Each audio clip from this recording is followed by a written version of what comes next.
होगे, सदिश अदिश बोलते हैं इसको, सुना है। वेक्टर मतलब होता है बच्चों सदिश। सदिश मतलब जिसके पास दिशा हो, दिशा दिशा डायरेक्शन। देखो तो वेक्टर के बारे में आप इतना तो जानते ही होंगे, ध्यान देंगे। वेक्टर क्या है, तो ऐसा क्वांटिटी, सभी लोग ध्यान देंगे, फिजिकल क्वांटिटी को दो क्लास में बांटा गया। फिजिकल क्वांटिटी तो जानते होंगे, फिजिक्स में जिस चीज के बारे में पढ़ते हो उसको फिजिकल क्वांटिटी बोलते हैं। फिजिकल क्वांटिटी मतलब कोई भी चीज जिसको तुम नाप सकते हो, विच इज मेजरेबल।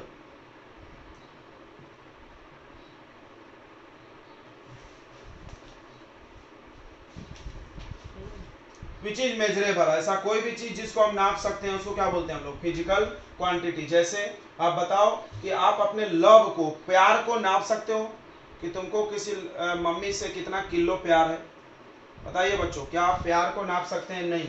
तो प्यार, लव, इमोशन, ये सब फिजिक्स में नहीं पढ़ते हम लोग। पढ़े हो तुम लव का डेफिनेशन, फार्मूला? फिजिक्स में क्यों नहीं पढ़ते हैं? क्योंकि ये फिजिकल क्वांटिटी नहीं है, हम लोग इसको मेजर नहीं कर सकते हैं।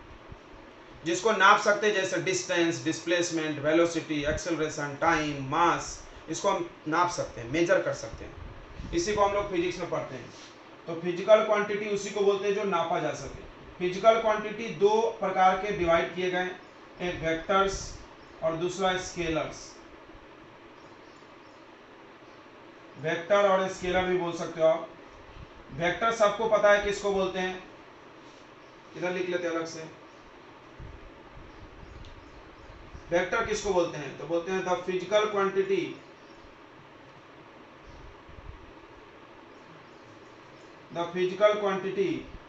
which has both magnitude as well as direction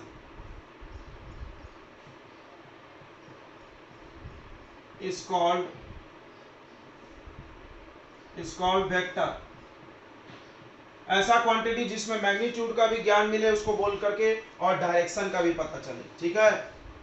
जैसे एग्जांपल, आप कभी भी फोर्स बनाते हो तो ऐसे एरो से बनाते हो, याद है? आप बचपन से देखो, कहीं भी आप फोर्स बनाओगे तो ऐसे एरो बना के 5 न्यूटन लिखते हो। क्यों एरो बनाते हो? क्योंकि ये वेक्टर है। कहीं टाइम लिखते हो तो एरो तो नहीं बनाते ना कि 5 बज रहा है तो एरो हम बनाएंगे। क्यों नहीं बनाते? क्योंकि वह वेक्टर नहीं। तो वेक्टर में बच्चों डायरेक्शन होना जरूरी है। तो वेक्टर क्वांटिटी के एग्जांपल्स आप जानते होंगे। सबसे पहला वेक्टर क्वांटिटी आपका डिस्प्लेसमेंट। पोजीशन भी वेक्टर ही है, पोजीशन लिख लो, अभी हम पढ़ाएंगे पोजीशन वेक्टर। फिर डिस्प्लेसमेंट भी वेक्टर है, ठीक है।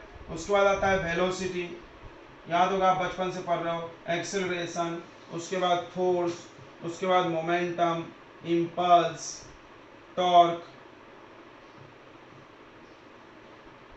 वेट भी वेक्टर क्वांटिटी है। उसके बाद एरिया भी वेक्टर क्वांटिटी, याद रखना, एरिया इज वेक्टर क्वांटिटी। चलिए डॉट डॉट डॉट बहुत सारे हैं, अपने को मिलते जाएगा आगे आगे, देखिए बताएंगे हम आगे कैसे होगा। एरिया वेक्टर के बारे में हम जरूर आपको बताएंगे वो वेक्टर कैसे है, ठीक है। ओके, चलिए अब आप बात करते हैं हम लोग स्केलर पे। स्केलर पे फिजिक्स में जो एरिया आता है ना वो वेक्टर है। अब मैथ्स में देखते हो कि उसमें डायरेक्शन नहीं आता है, बस फिजिक्स में एरिया वेक्टर का डायरेक्शन आपको पढ़ाया जाएगा। चलिए स्केलर की बात करते हैं। तो स्केलर क्या हो जाएगा, द फिजिकल क्वांटिटी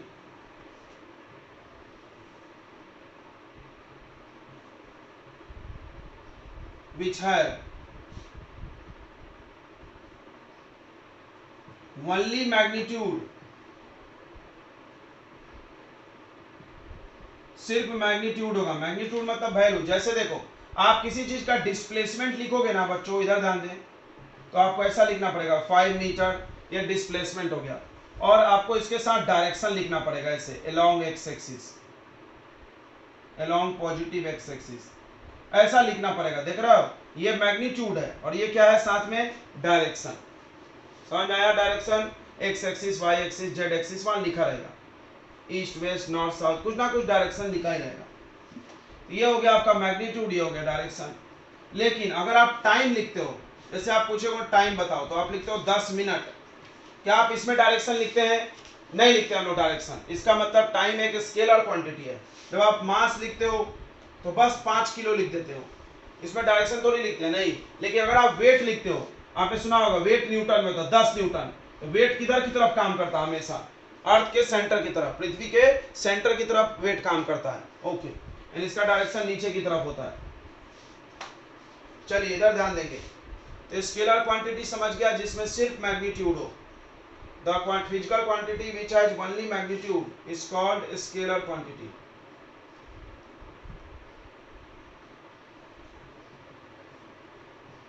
एग्जाम्पल है बच्चों, सब लोग जानता है, टाइम हो गया, मास हो गया, वॉल्यूम हो गया, डेंसिटी हो गया, टेम्परेचर हो गया, उसके बाद बताओ डिस्टेंस हो गया, स्पीड हो गया, डॉट डॉट डॉट, ये सब स्केलर है। चलिए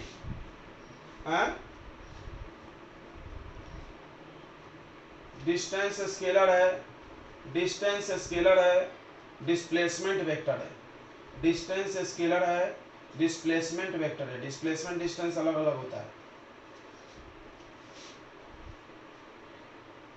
चलिए तो ये तो डेफिनेशन है। अब हम लोग आगे बढ़ते हैं, वेक्टर स्केलर के बारे में कुछ महत्वपूर्ण बातें जानते हैं जो आप नहीं जानते हो। स्केलर हम लोग यहाँ नहीं पढ़ने आए हैं, हम लोग यहाँ यही पढ़ने आए हैं, तो इसी के बारे में चर्चा होगी। देखिए सिंबल ऑफ वेक्टर, इसको याद करेंगे। तो किसी भी वेक्टर को अगली बार से, आज के बाद जब आप लिखोगे तो आप उसके ऊपर एरो मार्क बनाओगे ऐसे, या एक और तरीका है कि इसको बोल्ड लिखा जाए। तो ये बोल्ड लिखने वाला तो बकवास आइडिया है। दो तरीका, या तो आप उसको बोल्ड लेटर से दिखा दो या उसके मुंडी पे एरो बना दो। अब कुछ बच्चे कंफ्यूज होते हैं कि एरो उधर बनाना है क्या जिधर वेक्टर का डायरेक्शन, नहीं, हमेशा ऐसे बनाना है। अरे अगर वेक्टर इधर भी है तो भी इसको हम एक पैसे लिखेंगे, ठीक है? तो याद रखेंगे। जैसे एग्जांपल, आपको अगर कोई बोले कि फोर्स लिखो, तो आप अगली बार फोर्स लिखो तो उसके ऊपर क्या लगा दो? वेक्टर, उससे पता चलेगा वेक्टर है। समझ में आ गया? समझ में आ गया ना बच्चों? ये सिंबल है वेक्टर का। ओके, सभी लोग ध्यान देंगे इस बात को। अच्छा, वेक्टर में दो चीज होता है, एक मैग्नीट्यूड होता है। तो मैग्नीट्यूड ऑफ वेक्टर अगर बोला जाए कि मैग्नीट्यूड लिखो, तो आपको ऐसे लिखना है सिंबल, ए का मैग्नीट्यूड, ऐसे इसको मैग्नीट्यूड पढ़ते, या इसको सिर्फ ए लिख दो बिना एरो का। बिना एरो का लिख दोगे तो मैग्नीट्यूड की बात हो रही है। फिर से सुन लें, बहुत इंपॉर्टेंट है, इसकी जरूरत पूरे चैप्टर में पड़ेगी। अगर हमको किसी वेक्टर को लिखना है तो हम ऐसे लिखेंगे। वेक्टर में दो चीज होता है, मैग्नीट्यूड है, डायरेक्शन। जैसे हमने बताया फोर्स है 5 न्यूटन इधर की तरफ, ठीक है? तो अब इसमें 5 न्यूटन के साथ डायरेक्शन भी है। अगर आपको सिर्फ मैग्नीट्यूड सिर्फ हम ऐसे लिखे तो इसका मतलब सिर्फ मैग्नीट्यूड है, डायरेक्शन नहीं लिया हम, ऐसे लिख दिया, मतलब हम मैग्नीट्यूड भी लिखेंगे और डायरेक्शन भी लिखेंगे नॉर्थ की तरफ। समझ में आया? ये कंप्लीट वेक्टर है, ये सिर्फ उसका वैल्यू की बात कर रहे हैं, value, I am telling only value. फिर से आप समझ लो, दो चीज होता है हर वेक्टर में, मैग्नीट्यूड भी होता है, डायरेक्शन भी। अगर दोनों दिखाना है तो ऐसे सिंबल बनाओ, अगर ए को सिर्फ मैग्नीट्यूड दिखाना है तो ऐसे बनाओ। समझ में आ गया? क्या बताएंगे, बताओ बच्चों?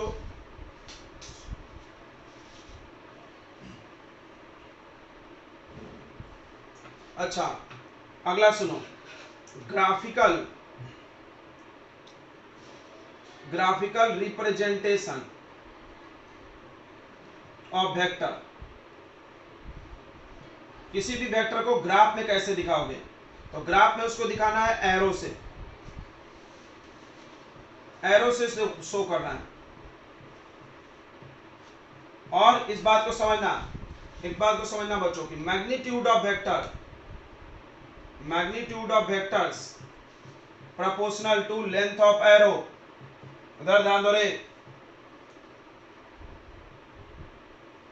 एरो और हेड ऑफ एरो जो दिखाएगा, हेड ऑफ एरो डायरेक्शन को शो करेगा। थोड़ा सा हम लोग समझते हैं इसको। जैसे एक एग्जांपल ले लो, एक एग्जांपल ले लो कि हमने आपको बोला हमने आपको बोला कि एक फोर्स है F1, थोड़ा समझ लो, एक फोर्स है F1 5 न्यूटन नॉर्थ में, ओके। दूसरा फोर्स है F2 10 न्यूटन साउथ में। ये समझना बहुत इंपॉर्टेंट बात है। तो हमको बोला गया भाई इसको दिखाओ, देखो ये वेक्टर लिखा है, हम एरो क्यों लगाए हैं, क्योंकि मैग्नीट्यूड भी और डायरेक्शन भी, अगर हम डायरेक्शन मिटा दे तो इस एरो को मिटा सकते हैं। वी आर ओनली टेलिंग किसके बारे में बात कर रहे हैं हम, सिर्फ मैग्नीट्यूड। मैग्नीट्यूड को ऐसे लिखते हैं, इसको मॉडुलस पढ़ते हैं, इस साइन को क्या पढ़ते हैं, मॉडुलस, या ऐसे लिख दो, बिना एरो का लिख दोगे तो मैग्नीट्यूड होगा। कोई भी वेक्टर को बिना एरो का लिख दोगे मतलब हम इसका वैल्यू की बात कर रहे हैं, ठीक है, डायरेक्शन नहीं लिए हैं थोड़ी देर के लिए, बट होता दोनों है। अब देखिए, अब आपको ध्यान देंगे, तो हमने बनाया इधर नॉर्थ साउथ कैसे बनता है आपको पता होगा, ऐसे बनता है, इधर ईस्ट इधर वेस्ट, ऊपर नॉर्थ और नीचे साउथ। ऊपर नीचे नहीं है, वो अंदर बाहर है, ये अंदर बाहर लाइन होता है, हम लोग ऐसे बनाते हैं। एक्चुअली होता कहाँ है, ये नॉर्थ अंदर और साउथ बाहर, ऊपर नीचे नॉर्थ थोड़ी हो सकता है। तो आप देखना बच्चों, तो हम नॉर्थ साउथ बना रहे हैं, ये बना लिए नॉर्थ 5 न्यूटन और ये बना दिए साउथ 10 न्यूटन। बताओ ये सही लग रहा है ग्राफ, तो बिल्कुल सही लग रहा है। कैसे देखो, 5 न्यूटन वाला एरो छोटा है और 10 न्यूटन वाला एरो बड़ा है, कोई जरूरी नहीं चिपका के बनाया जाए, अलग भी बना सकते हैं ऐसे।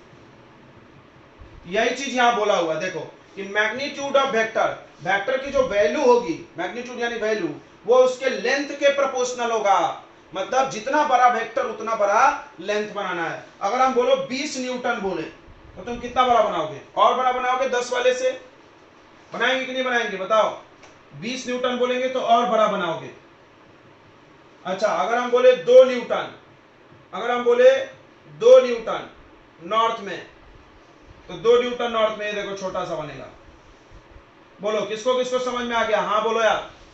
तो क्या बता रहा है, अगर आपको ग्राफिकल वेक्टर को दिखाना है, ग्राफ में दिखाना है, तो आपको एरो से दिखाना होगा, एरो से शो करें। कोई बोलेगा सर आपने बोला था सर के ऊपर एरो लिखो, बिल्कुल सर के ऊपर भी एरो लिखना है, वो तो सिंबल है, वो तो सिंबल है, ये देखो। बट उसको ग्राफ में बनाने जाओगे, असली में ये एरो तो छोटा सा होता है ऊपर में, बट ग्राफ में उसको आप बनाने जाओगे वेक्टर को, तो ऐसे दिखाना है। क्लियर हो गया, क्लियर हो गया क्या बताइए। जितना छोटा वैल्यू उतना छोटा एरो, जितना बड़ा वैल्यू उतना बड़ा एरो। एरो का जो हेड होगा, हेड समझता है ये मुंडी, वो किसको दिखाता है, डायरेक्शन। इधर वेक्टर है तो इधर एरो का हेड बनाओ, ऊपर है तो ऊपर बनाओ, नीचे है तो नीचे बनाओ, दाएं बाएं। तो आई थिंक आपको क्लियर हो गया होगा बच्चों, ठीक है। अगला एक इंपॉर्टेंट नोट लिखेंगे, एक इंपॉर्टेंट नोट लिखेंगे कि vector quantity, vector quantity follow vector algebra.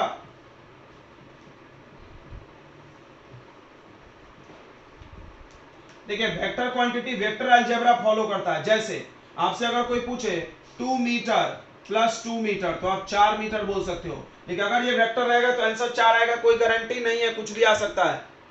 फिर से सुनो, दो नंबर को प्लस करोगे, मैथ्स में आप पढ़े हो, नॉर्मल अलजेब्रा जो पढ़े हो आप, स्केलर वाला उसको बोलते हैं, उसमें आप 2 + 2 पूछोगे 4 होगा। लेकिन कोई बोले 2 + 2 वेक्टर है, 2 जोड़ के बताओ कितना होगा, 4 मत बोल देना, गलत हो जाएगा। कुछ भी हो सकता है, 3 हो सकता है, 0 हो सकता है, 4 भी हो सकता है, कुछ भी हो सकता है, ठीक है, हम आपको सिखाएंगे आगे।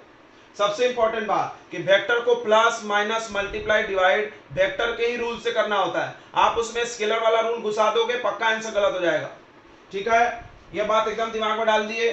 कोई 2 वेक्टर को मल्टीप्लाई करना है तो भी करने का ट्रिक बना हुआ है, डिवाइड करना है तो भी बना हुआ है, सबका हम पढ़ाएंगे आपको। फिर से आप बताइए। तो वेक्टर के बच्चों बहुत सारे टाइप है, नाम से ही उसका डेफिनेशन आप समझ जाओगे। देखिए हम आपको लिखते रहे, आप समझते जाना। देखिए सबसे पहला आता है पैरेलल वेक्टर।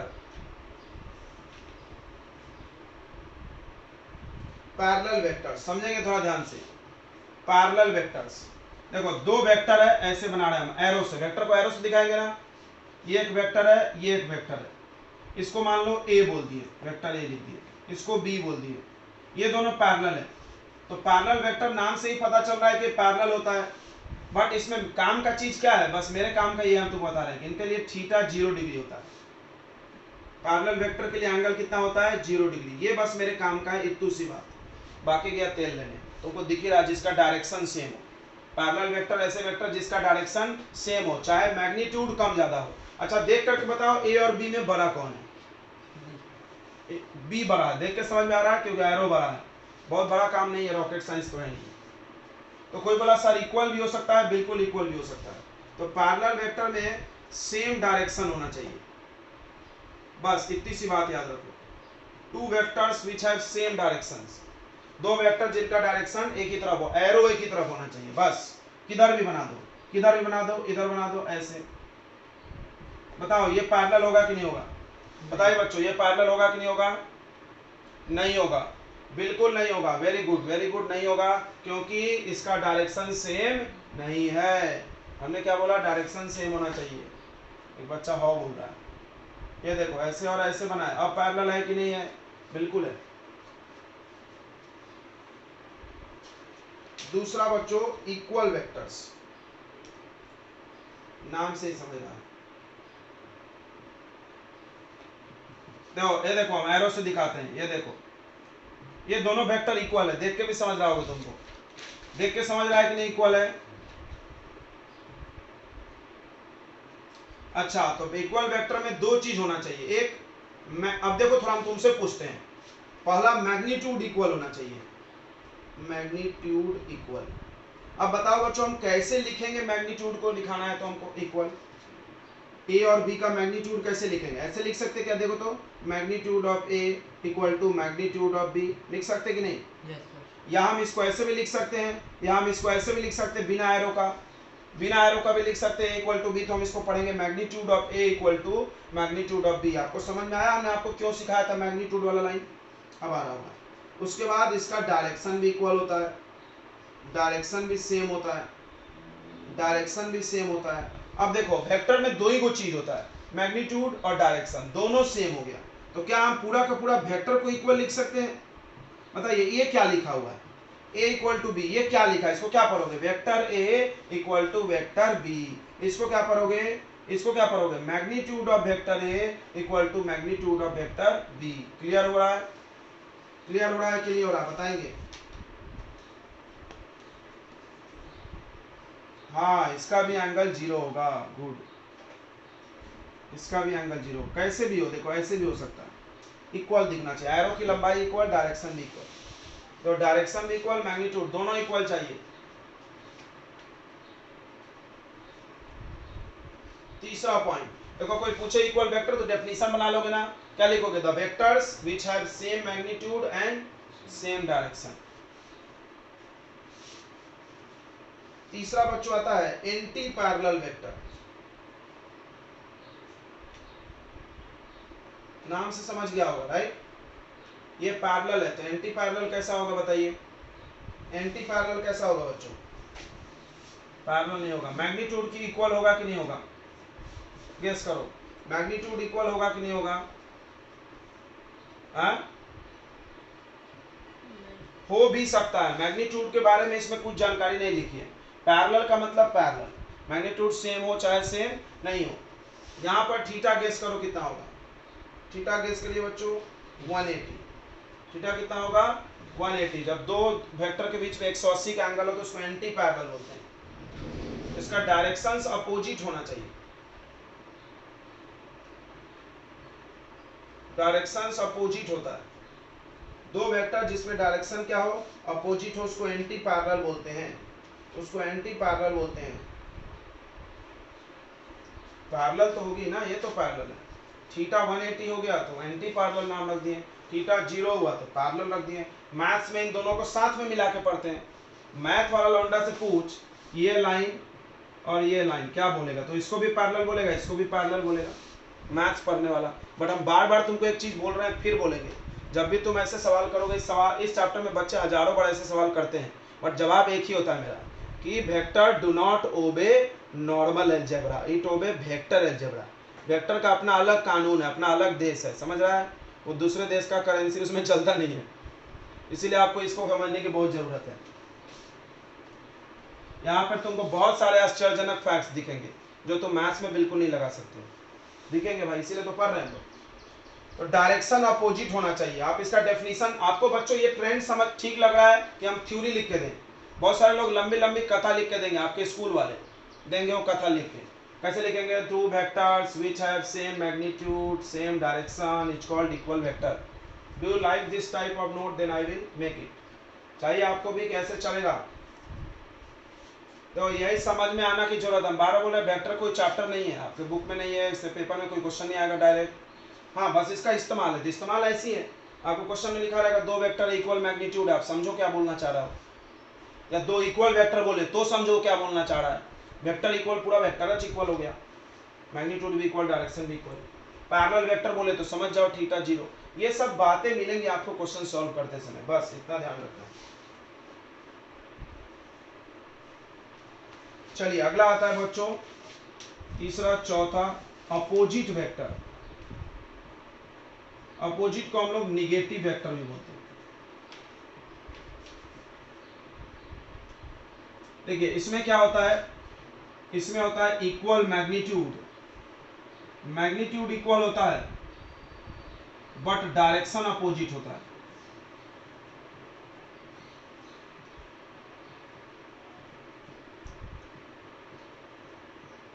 थोड़ा समझेंगे।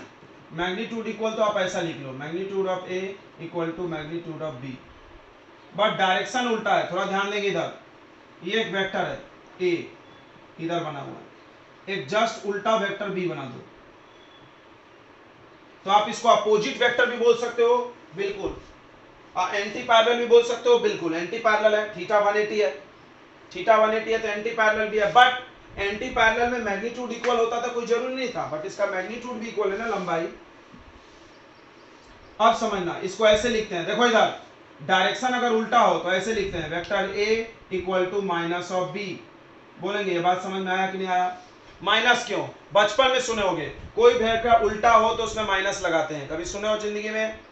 नहीं सुने हो? चलो हमको एक बात सुनाते हैं नोट में। आओ सुनाए प्यार की एक कहानी। देखो क्या है कहानी, नोट पे सुनना इस कहानी को, जो शायद तुमको यहां समझ में आएगा। देखिए कोई अगर इधर जा रहा है, वेक्टर 5 न्यूटन है, तो अगर हम इसको उल्टा पलट दें, अगर हम इसको उल्टा पलट दें, देन इस वेक्टर का वैल्यू क्या होगा रे? -5। समझ में आ गया? माइनस लग जाएगा, यानी अगर, यहां हिंदी में लिख देते हैं, देखो अगर वेक्टर को अपोजिट कर दो, उल्टा लिख देते, चलता है, हिंदी भाषा अच्छा है। अगर वेक्टर को उल्टा करें तो साइन चेंज होगा, बस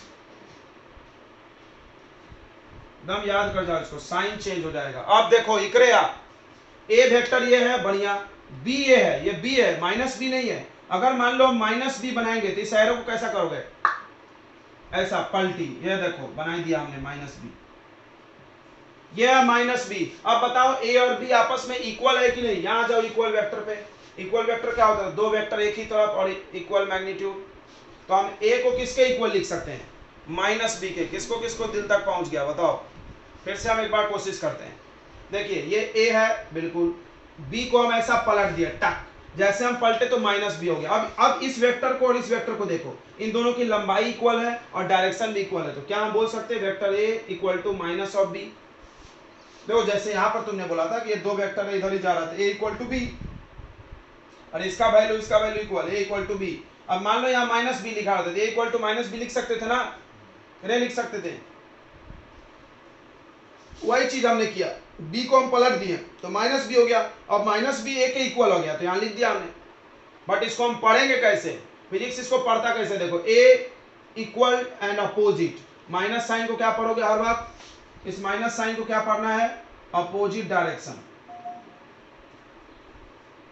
एकदम दिमाग में बैठा लो इसको, फिजिक्स में माइनस साइन का मतलब अपोजिट डायरेक्शन होता है। देखिए आपको फिजिक्स पढ़ने के बाद बहुत सारे हम इंटरेस्टिंग फैक्ट सिखाएंगे। देखिए बच्चे से पूछा गया, फिजिक्स में एक बच्चे से पूछा गया कि बताओ बच्चा 5 और -5 में कौन बड़ा? 5 और -5 में कौन बड़ा? बोल।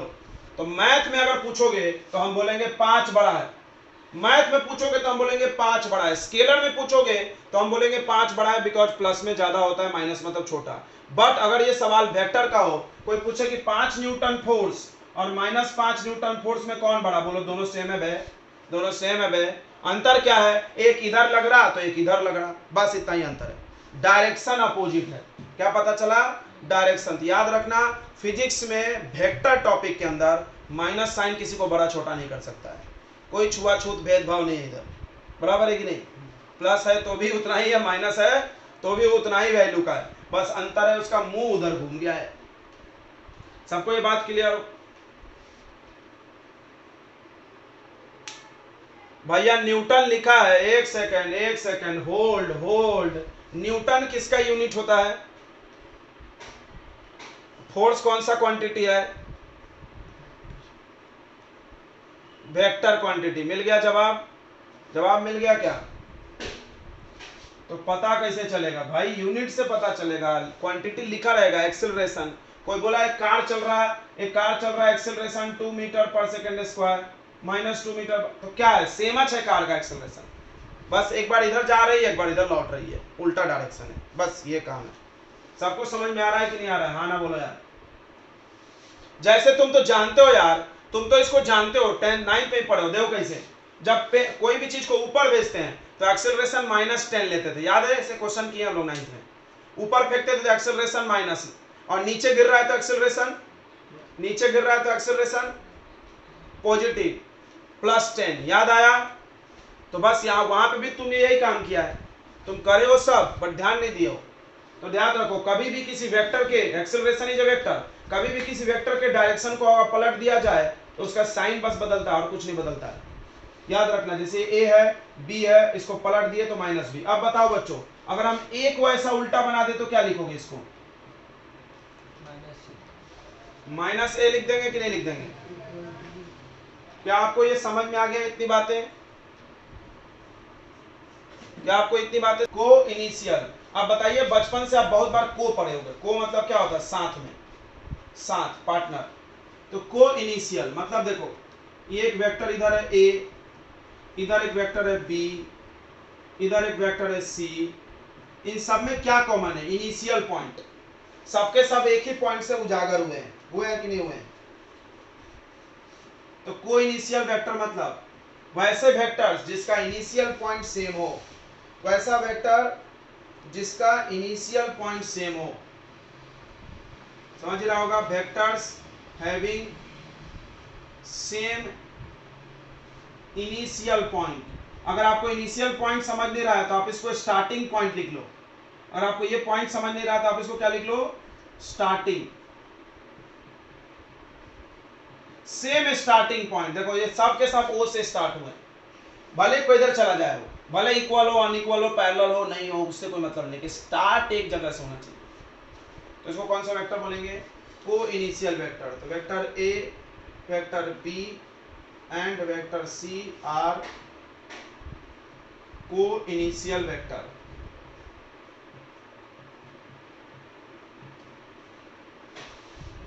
बताइए बच्चों, ये क्लियर हो गया क्या आपको? को इनिशियल नाम समझना है और याद रखना है, अगली बार ये नाम मिले तो आपको दिमाग में आना चाहिए। अगला आता है को लीनियर, ये तो जरूर जानते हैं। को लीनियर वेक्टर्स, बताइए क्या होता है को लीनियर वेक्टर? को लीनियर वेक्टर क्या होता है बच्चों? एक ही लाइन में आते हैं। Very good, very good. चलो ये देखो, ये दो हम कुछ वेक्टर्स बना के आपको दिखा रहे हैं। सी सम वेक्टर्स।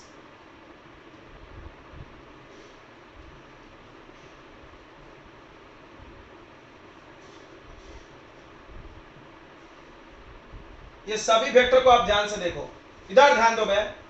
देखो ये दोनों देखो, ये दोनों देखो, ये दोनों देखो, ये सब के सब एक ही लाइन में आएगा। इसे जोड़ो, एक लाइन में है। यहां पर थीटा कितना है? जल्दी से बोलो, थीटा कितना है? 0 डिग्री। टक, पैरेलल है ना, तो पैरेलल में 0, याद है ना, और एंटी पैरेलल में 180। यहां पर थीटा बोलो, यहां पर थीटा बोलो 180, यहां पर थीटा बोलो 0, यहां पर थीटा बोलो। यानी कोलिनियर वेक्टर किसको बोलेंगे? सुनो भाई, वैसे वेक्टर जिनके बीच का एंगल या तो 0 हो जाए या तो 180 हो जाए। देखो हम वही लिखवा रहे हैं जो मेरे को काम है, नहीं तो कथा तो हम भी लिखवा सकते थे एक लाइन में हो। अब बुझते रहो बैठ के, एक लाइन में कैसे होगा? दो वेक्टर का अगर बोला कोलिनियर प्रूफ करो तो हम थीटा चेक करेंगे, एंगल चेक करेंगे। ठीक है, समझ में आ रहा है मेरी बात? Two vectors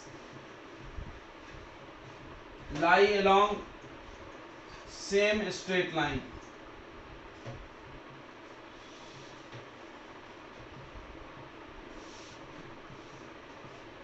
the angles between two collinear vectors is 0 degree और 180 डिग्री। 0 होगा या 180 होगा, ठीक है, याद रखना। अगला आता है कोप्लेनर वेक्टर। कोप्लेनर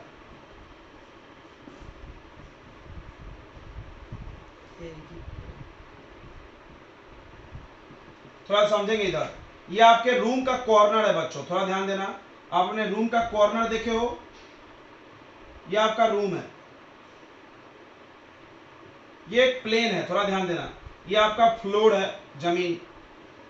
ये वेक्टर को देखो और ये वेक्टर को देखो, इसको x लिख दो, इसको y।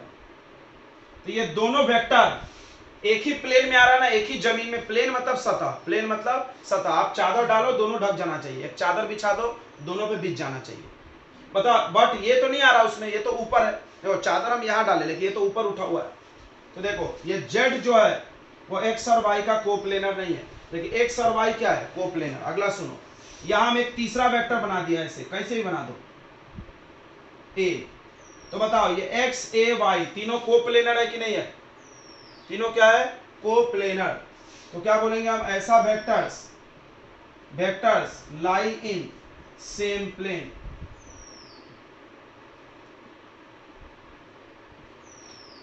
प्लेन मतलब सरफेस, प्लेन मतलब सतह, सतह। अब बहुत इंपॉर्टेंट बात सुनना, बहुत इंपॉर्टेंट, कि two vectors are always coplanar. अगर आप दो को वेक्टर कहीं भी बना दो, जैसे देखो हम एक वेक्टर ऐसे बना दिए को, बताओ ये एक ही प्लेन में है कि नहीं है? तो एक चादर डालोगे तो दोनों ढक जाएगा कि नहीं ढक जाएगा? ढक जाएगा। लेकिन तीन वेक्टर एक प्लेन में हो कोई जरूरी नहीं है। देखो ये तीनों एक प्लेन में है, लेकिन ये तीनों एक प्लेन में तो नहीं है कि नहीं है? नहीं है। तो देखो z is not coplanar of x and y। और x और y, हाँ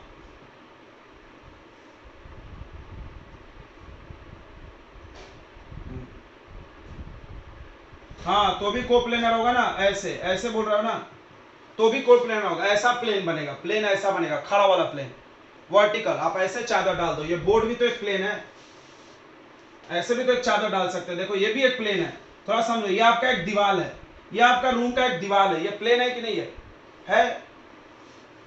तो दो वेक्टर हमेशा प्लेनर होता है। दो गो वेक्टर रहेगा तो हमेशा एक ही प्लेन में आएगा। तो जमीन में आए, खड़े में आए, आरे में आए, ऊपर आए, छत पे, कैसे भी आए, लेकिन एक ही प्लेन में आएगा।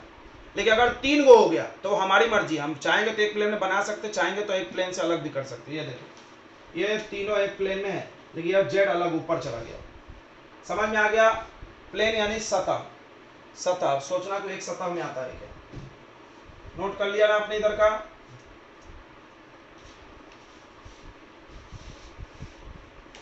नोट कर लिए क्या? देखिए तो कंकरेंट वेक्टर आपको समझ में आ गया ना, एक ही पॉइंट से निकल के पास होने वाले। ये देखो कोई भी वेक्टर्स, बहुत सारे वेक्टर अगर एक ही पॉइंट से गुजर रहा, हमने बोले A B C 3 concurrent vector, मतलब तीनों एक जगह से जा रहा है। जैसे देखो एक एक्सिस बनता है एक्स वाई जेड, तीनों यहां से जाता है ओरिजिन, तो तुम बोल सकते हो X Y Z are concurrent vector, क्योंकि तीनों ओरिजिन से जा रहा है। ओके, नल वेक्टर समझिए क्या, जीरो। ये इसको क्यों बनाया गया फिजिक्स में, जीरो वेक्टर क्यों बनाया गया वो हम समझाएं। क्योंकि एक रूल है फिजिक्स में कि दो वेक्टर को अगर तुम प्लस या माइनस करोगे तो आंसर एक वेक्टर आना चाहिए। तो हमने ए और ए को दो वेक्टर लिए, ए और माइनस से ऐड किए तो जीरो आ जाएगा, बट आंसर तो वेक्टर आना चाहिए, इसलिए हम जीरो पे वेक्टर का साइन लगा लिए। बहुत अच्छा। यूनिट वेक्टर, नाम को पढ़ो, यूनिट मतलब होता है वन। वैसा वेक्टर जिसका मैग्नीट्यूड वन हो, वैसा वेक्टर जिसका मैग्नीट्यूड वन हो, डायरेक्शन कुछ ना कुछ होना चाहिए। भाई वेक्टर है तो डायरेक्शन तो होगा, पैदाइशी डायरेक्शन होगा। तो देखो वही लिखा है, the vector which have magnitude whose होना चाहिए, the vector which have magnitude unity. थोड़ा सेंटेंस यहाँ गलत लिख रहा है, आप देख लेना। The vector which have magnitude unity, जिसके पास मैग्नीट्यूड यूनिटी है विथ एनी डायरेक्शन, कुछ भी डायरेक्शन। इसका सिंबल थोड़ा अलग है। वेक्टर का सिंबल क्या होता है, ए पे एरो। यहाँ देखो, यहाँ देखो, यहाँ देखो, बट यूनिट रहेगा तो थोड़ा अलग लगाना है, कैप लगाना है ऐसे, एक कैप मतलब यूनिट वेक्टर। अब किसी भी वेक्टर को 1 बनाने का बहुत बेस्ट टेक्निक है, वेक्टर का वैल्यू 1 चाहिए तो आप वेक्टर ले लो, उसको मैग्नीट्यूड से भाग दे दो। फिर से यूनिट वेक्टर का फॉर्मूला हो गया vector A divided by magnitude of A. अभी हम आपको इसका क्वेश्चन करके दिखाएंगे। सबसे इंपॉर्टेंट बात ये है, इसको समझना, आई जे के, क्या ये स्मॉल लेटर में आई क्या है, तो X Y Z axis, 3 axis है। जनरली फिजिक्स में इसी एक्सिस की बात होती है, तो इन्होंने इस एक्सिस को दिखाने के लिए एक यूनिट वेक्टर बना लिया फिजिक्स वालों ने। कोई भी वेक्टर को एक्स एक्सिस की तरफ दिखाना है तो हम आई लगा के बोलेंगे। जैसे अगर हमको बोलना है कि 5 न्यूटन फोर्स एक्स एक्सिस की तरफ है तो हम लिख देंगे 5 न्यूटन आई, तो समझ जाएगा एक्स की तरफ। माइनस लगा दिए तो माइनस एक्स एक्सिस की तरफ, उस तरह जे लगा दिए, के लगा दिए तो वाई जेड एक्सिस पता चल जाएगा। इस वेक्टर का वैल्यू 1 है। देखो magnitude of I, magnitude of J और मैग्नीट्यूड ऑफ के 1 होता है, मतलब इसको मल्टीप्लाई करने से कुछ चेंज नहीं होगा। मतलब कोई बोला कि सर 5 न्यूटन है, आप इसको 5 आई कैसे लिख दिए? अरे भाई 5 इंटू 1 5 ही होता है ना, आई का तो वैल्यू 1 है, बस ये डायरेक्शन बताने के लिए लिखा हुआ है। ओके, यानी समझ जाओ यूनिट वेक्टर सिर्फ डायरेक्शन के लिए आता है, सिर्फ डायरेक्शन के लिए, वैल्यू तो पहले से रहेगा वहां पे। तो ये आई कैप एक्स एक्सिस की तरफ वेक्टर है, जे कैप वाई एक्सिस की तरफ, के कैप जेड एक्सिस की तरफ लिख लेना। समझ में आ गया होगा। अगर आप आज नहीं याद होगा, द यूनिट वेक्टर ऑफ, यार हमने इतना बोल दिया फ्लो में, जाने दो, सॉरी, उनको बोलना नहीं चाहिए। 8 के ध्यान दे, तब find the unit vector of, ये इसका यूनिट वेक्टर चाहिए, ये वेक्टर है। देखो बच्चों वेक्टर ऐसा लिखा हुआ दिखेगा, थोड़ा देख लो, पहली बार दिखा है तो आई 1 आई, यहाँ 1 छुपा है, 1 आई है, इसका कोफिशिएंट कितना है 1, मतलब एक्स एक्सिस के तरफ 1 है वैल्यू। ये देखो ये क्या है, हम तुमको थोड़ा गेस कराते हैं, इधर ध्यान देना। ये 3 एक्सिस है, एक्स वाई जेड 3D। यहां पर कोई एक पार्टिकल है फर्स्ट क्वाड्रेंट में जिसका कोऑर्डिनेट है 1, 4, 8, 1, 4, 8। थोड़ा इसको समझना, हम आपको 2D में समझाते हैं। यहां पर कोई पार्टिकल है 1, 3। अब मेरे को एक बात बताओ कि 1 क्या है, 1 किसका वैल्यू है, 1 किसका वैल्यू है, x का। बहुत अच्छा, यानी इसका मतलब कि हम ओरिजिन से इधर साइड कितना चल के आएंगे, 1 यूनिट। हम ओरिजिन से लेफ्ट इधर कितना चल के आएंगे, प्लस साइड में 1 यूनिट, तब ये 1 पे पहुंचेंगे। अच्छा यहां से ऊपर कितना जाओगे बताओ, 3 यूनिट y एक्सिस में, तब आप यहां पहुंचोगे ना, यानी इसमें डायरेक्शन है, तो अगर हम इसको वेक्टर बनाएंगे तो क्या लिखेंगे, हम लिखेंगे 1x के तरफ। तो x के तरफ जाने के लिए क्या लगाते हैं बताओ, कल बताए थे, x एक्सिस के तरफ अगर हम चल रहे हो तो क्या लगाते हैं वेक्टर बनाने के लिए, आई कैप। बताए थे क्या, आई कैप यूनिट वेक्टर है। अच्छा y एक्सिस की तरफ चल रहे हो तो क्या लगाएंगे, y एक्सिस की तरफ चल रहे हैं तो क्या लगाएंगे, j कैप। यानी ये j कैप क्या बता रहा है, ये j कैप बता रहा है कि हम इसको y एक्सिस की तरफ लेके जाएंगे, प्लस y एक्सिस की तरफ। ओके बढ़िया बात है। तो ये आ गया कोऑर्डिनेट 1, 3। समझ में आ गया सबको 1, 3 कोऑर्डिनेट से वेक्टर कैसे बना। तो वेक्टर बन जाएगा ऐसा 1i प्लस 3j। बहुत अच्छा, इसका क्या मतलब है, सबको फील हुआ, बताओ। 1i का क्या मतलब है कि x एक्सिस की तरफ प्लस डायरेक्शन में 1 जाना है, 3j का मतलब y एक्सिस की तरफ प्लस में जाना है, ठीक है। तो अब बताओ, इस यहाँ एक पॉइंट है, ये 3 कोऑर्डिनेट दिया है, 3 मतलब x y z, ये 3D है, और इसको क्या बोलते हैं हम लोग, 2D, 2 डायमेंशन मतलब 2 एक्सिस तो 2 डायमेंशन, यहाँ पे 3 एक्सिस तो इसको क्या बोलते हैं, 3 डायमेंशन। तो अब बताओ इसको हम वेक्टर अगर बनाएंगे तो क्या बोलेंगे कि x की तरफ कितना गए 1i, y की तरफ कितना गए 4j, और z की तरफ कितना गए 8k। बोलो ये बात समझ में आ गई क्या, सभी लोग आ गए तो बताओ हाँ बताओ यार। x एक्सिस की तरफ 1 गए, y एक्सिस यानी ऊपर, y एक्सिस की तरफ 4 गए, फिर z एक्सिस यानी सामने 3 गए। आ गया समझ में, तो बोलो हाँ बोलो यार। देखो हम डायग्राम में बता देते हैं, यहाँ से 1 गए, यहाँ से 1 गए, यहाँ से 4 गए, देखना थोड़ा, यहाँ से 4 गए, ये देखो ये y में 4, और यहाँ से ऊपर उठ गए, ऊपर ऐसे स्पेस में आ गए 8 तक, यहाँ पहुँच गए। वाह है समझ में क्या, ये थोड़ा लग रहा है स्पेस में हम लोग, अंतरिक्ष में, ये रूम का कोना है ऐसे, ये रूम का कॉर्नर है यहाँ पर, ये 3D है, स्पेस में होता है। फील हो रहा है क्या? क्या डायग्राम फील हो रहा है आपको? ये रूम का कोना है, देखो ना, ये रूम है, रूम का कॉर्नर है, और यहाँ बीच में हवा में ऐसे एक पॉइंट है, तो ये 3D होता है। ये कितना डी होता है? 2 डायमेंशन, 2D, 3D। 2 डायमेंशन मतलब जिसमें 2 एक्सिस यूज हो, 3 डायमेंशन मतलब जिसमें 3 एक्सिस यूज हो, एक्स, वाई और जेड। बोलिए बच्चों, इतना समझ में आया क्या नहीं आया? तो आपको ये वेक्टर समझ में आ गया, ऐसे लिखा हुआ है तो वेक्टर है। सबको ये बात समझ में आया वेक्टर है कि नहीं है? आया क्या?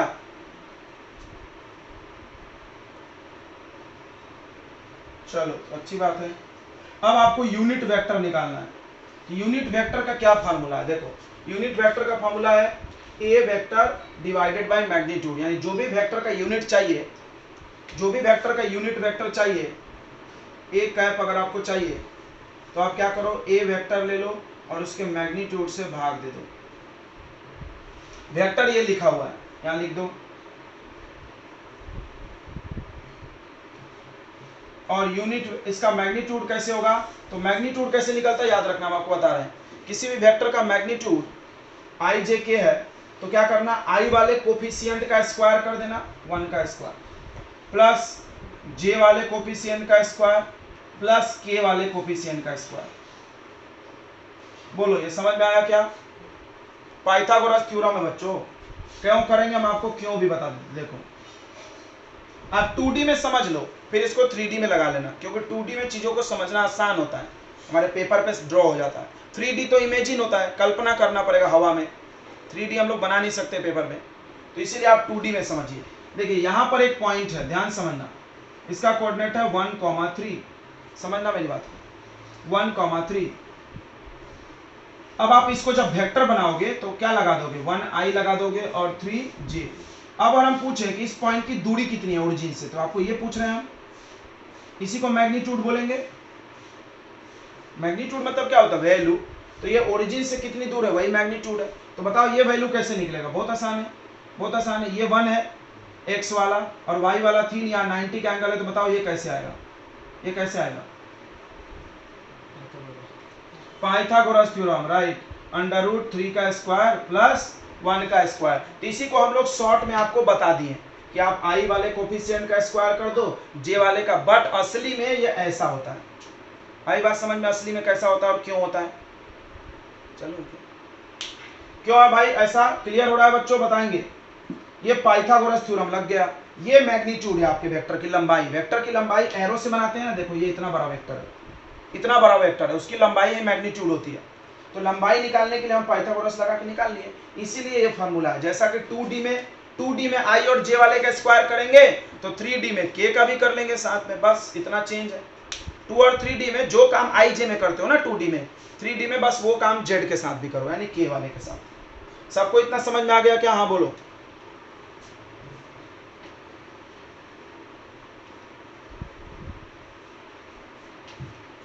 चलो आगे बढ़ते हैं। अब ये ऐसा हो जाएगा, I cap plus 4j cap plus 8k cap. अब इसको सॉल्व कर लो, 1 का स्क्वायर 1, 4 का स्क्वायर 16, 8 का स्क्वायर 64।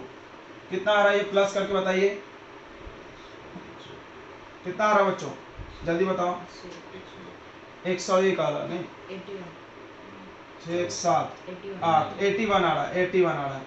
√81 रहने तो रूट में ही, पॉइंट पे नहीं बनाते, हम अपने मन से दे दिए थे वैल्यू।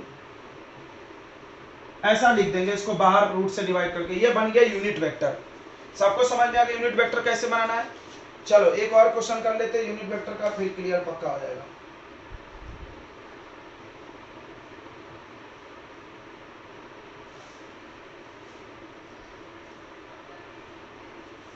ठीक है, एक और आप क्वेश्चन कर लीजिए।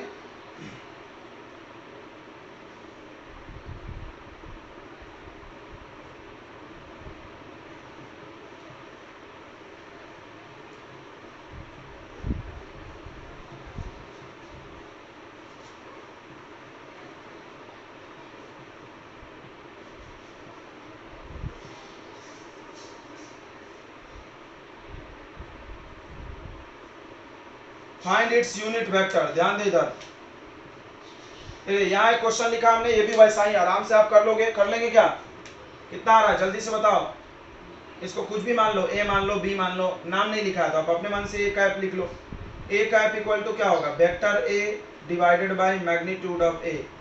वेक्टर ए यानी 2i plus 3j minus 5k,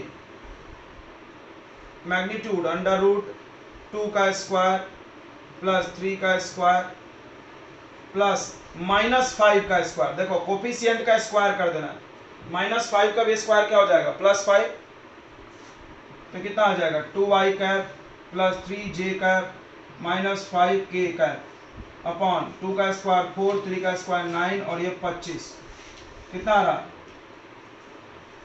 38 root 38। इसको बाहर लिख सकते हो अंडर रूट 38। रूट से बाहर नहीं आ रहा है, कभी कभी परफेक्ट आएगा तो आ जाएगा।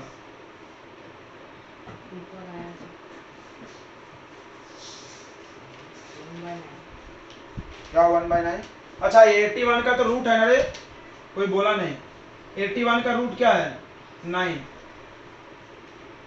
प्लस में आएगा, प्लस में आएगा ना, क्योंकि देखो ये वेक्टर जो है मैग्नीट्यूड बच्चों साइन नहीं होता है। सभी लोग याद रखेंगे, किसी भी चीज के मैग्नीट्यूड में साइन नहीं होता। आप मैथ्स पढ़े नहीं हो क्या?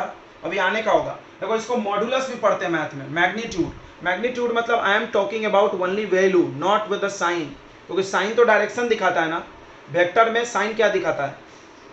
वेक्टर कोई क्वांटिटी है, देखिए कोई वेक्टर हमने लिखा -5 न्यूटन, तो अगर हम आपसे पूछे इसका मैग्नीट्यूड कितना है तो क्या बताओगे? मैग्नीट्यूड कितना है बच्चों? 5 न्यूटन। ये माइनस क्या बताता है बताओ? वेक्टर में माइनस साइन क्या दिखाता है? Direction opposite. बस, तो हम आपसे डायरेक्शन तो पूछ नहीं रहे, हम आपसे मैग्नीट्यूड पूछ रहे हैं, तो आपको फिर क्या करना है? सिर्फ वैल्यू बताना है। कुछ लोग ये भी सिखाता है बच्चों को कि इस साइन का मतलब होता है कि अगर आप इसके अंदर प्लस में डालोगे तो आंसर प्लस में आएगा, माइनस में भी डालोगे तो प्लस में ही आएगा। मैथ्स में आगे पढ़ना होगा आपको, इसको मॉडुलस बोलते हैं। मैग्नीट्यूड मॉडुलस इस साइन का, इसका मतलब कि माइनस का भी आंसर प्लस में। याद करो 10th में था ये, एरिया के बाहर होता था ये साइन। याद करिए, एरिया ऑफ ट्रायंगल के बाहर ऐसा साइन होता था, तो इसका मतलब आंसर हमेशा प्लस में आना चाहिए। तो याद रखेंगे, यहाँ माइनस वाला साइन नहीं लेंगे। बच्चा पूछ रहा था कि सर यहाँ -9 लेंगे क्या? नहीं लेंगे, बिकॉज हम लोग सिर्फ मैग्नीट्यूड ले रहे हैं और मैग्नीट्यूड में साइन नहीं होता है। ठीक है बच्चों, आई थिंक आपको समझ में आ गया होगा कि नहीं आ गया? बताएंगे, थोड़ा ध्यान देंगे क्या होता है, आपको समझाते हैं। देखो अगर आप 2D में बात करोगे, 2 डायमेंशन में, तो ये 2 एक्सिस है, एक्स और वाई, और यहां पर एक पॉइंट है बच्चों P, और इसका कोऑर्डिनेट है कुछ x, y। तो क्या हुआ कि किसी पॉइंट को वेक्टर बनाने के लिए, जैसे ये पॉइंट है, इस पॉइंट के पोजीशन को, पोजीशन समझता है, ओरिजिन से दिखाएंगे। देखो कोऑर्डिनेट ज्योमेट्री में हर चीज की तुलना ओरिजिन से होती है, तो इस पॉइंट की ओरिजिन से पोजीशन को दिखाने के लिए एक वेक्टर बनाया गया ऐसे एरो से, ये O। तो ये OP जो है बच्चों, OP वेक्टर, इसी को हम लोग बोलते हैं पोजीशन वेक्टर। ठीक है, इसको R से भी लिखते हैं, R। तो पोजीशन वेक्टर क्या है? तो the vector which is used to represent the position of a point. किसी पॉइंट के पोजीशन को दिखाने के लिए जो वेक्टर की जरूरत पड़े उसको क्या बोलते हैं हम लोग? Position vector. कैसे बनाते हैं इसको? तो जो कोऑर्डिनेट है ना पॉइंट का, बच्चों जो कोऑर्डिनेट है पॉइंट का, उसमें IJ लगा देना। अभी सिखाया ना हमने, बताओ थोड़ी देर पहले। X में I लगा दो और Y में क्या लगा दो? J लगा दो, बन गया पोजीशन वेक्टर। अगर आपसे कोई मैग्नीट्यूड पूछे OP का तो कैसे निकालोगे? जल्दी बोल दो। अगर आपसे मैग्नीट्यूड पूछे, ये तो वेक्टर हो गया, ये तो वेक्टर हो गया। Very good, very good. Under root x² plus y², अभी सिखाया था हमने। ये हो गया बच्चों पोजीशन वेक्टर। ये कहाँ से आया ये भी आप फील कर लो, हम आपको यहाँ पे फील करा दे रहे हैं। आप इसको परपेंडिकुलर ड्रॉ कर लो ऐसे भी। ये 90 है, ये दूरी x है, ये दूरी y है, तो बताइए ये कितना निकलेगा? Under root x² plus y² आएगा कि नहीं? OP का वैल्यू। तो पोजीशन वेक्टर क्या हो गया? ध्यान से सुनेंगे। The vector which represent the position of a point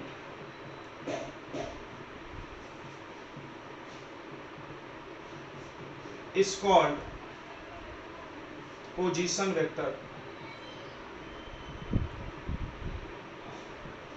is called position vector. ध्यान दे इधर, पोजीशन वेक्टर का डायरेक्शन हमेशा ओरिजिन से अवे होता है। सबसे पहली बात सुनो, बहुत इंपॉर्टेंट बात, कि direction of position vector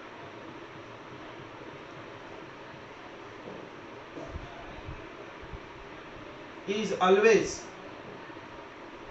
away from origin।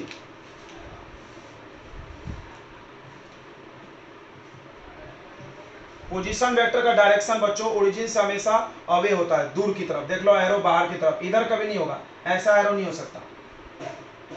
कैसे बनाते हैं पोजीशन वेक्टर, क्लियर हो गया। ये 2D की बात कर रहे हैं। किसकी बात कर रहे हैं हम, 2D। अगर मान लो ये 3D में चले गए तो क्या चेंज होगा, जल्दी बोलो। Very good. देखो तो यार मेरे यहाँ स्टेट बोर्ड का भी बच्चा जवाब दे रहा है, कोई बोलता खराब पढ़ाता है मास्टर। बताओ कैसे बताते हैं, क्या अच्छा पढ़ाते कि नहीं?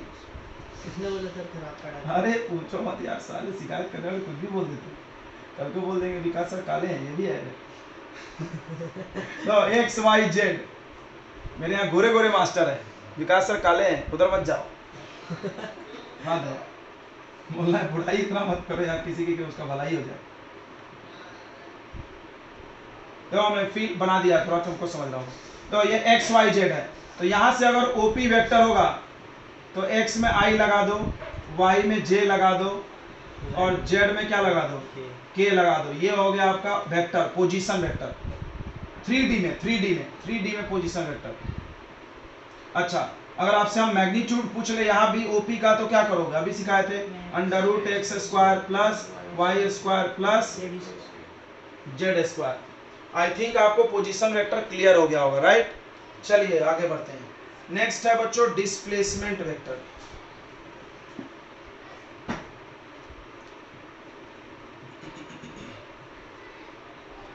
डिस्प्लेसमेंट वेक्टर पढ़ते हैं, नोट कर लिया ना आपने।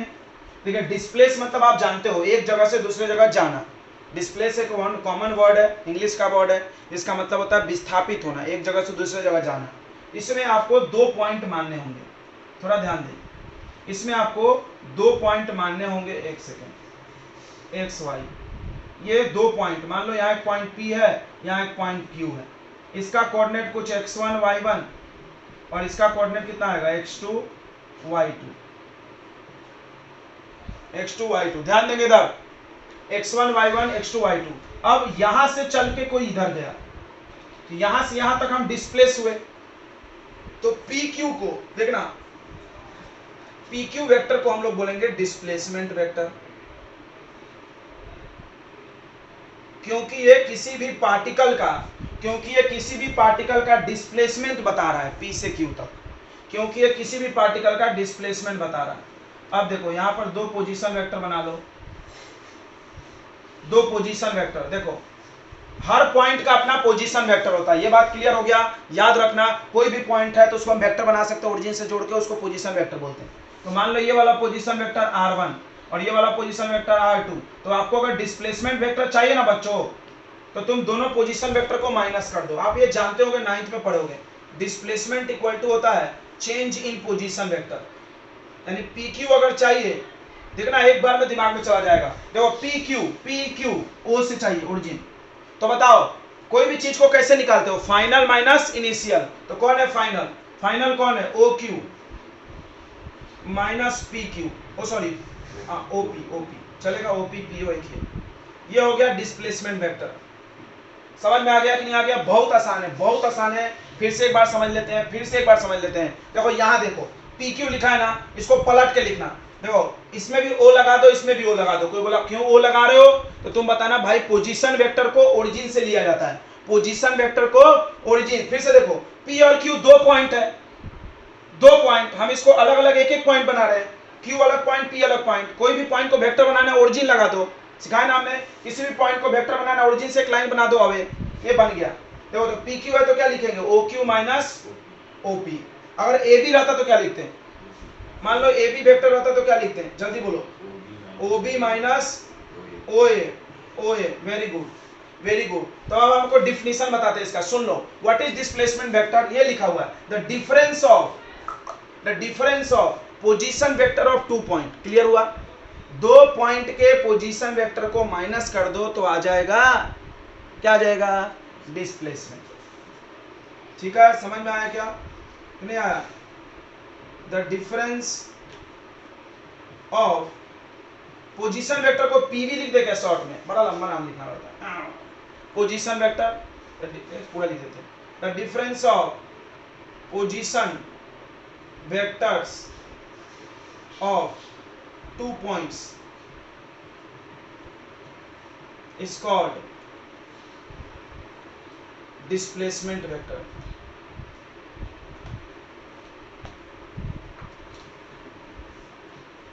Displacement vector, okay done.